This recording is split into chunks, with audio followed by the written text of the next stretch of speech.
अस्सलाम वालेकुम नाज़रीन, फास्ट 92 न्यूज़ के साथ मैं हूं ईमान फातिमा और खबर शामिल करते हैं। जड़ावाला से पाकिस्तान पीपल्स पार्टी के चेयरमैन बिलावल भुट्टो जरदारी की 33वीं सालगिरह मनाई गई।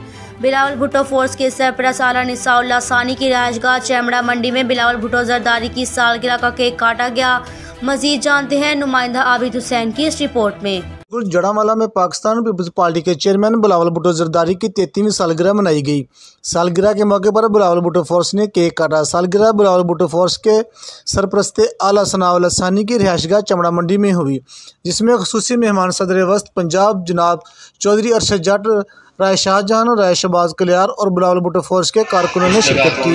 सालगिरह की तकरीब में चौधरी अरशद जट सदर वस्त पंजाब ने खिताब किया और बिलावल भुट्टो फोर्स जड़ावाला के जनरल सेक्रेटरी राना सलीम टीपू का शुक्रिया अदा किया और कहा बिलावल भुट्टो फोर्स के जनरल सेक्रेटरी राना सलीम टीपू ने बिलावल फोर्स के जरिए जड़ावाला में पीपल्स पार्टी का नाम रोशन किया।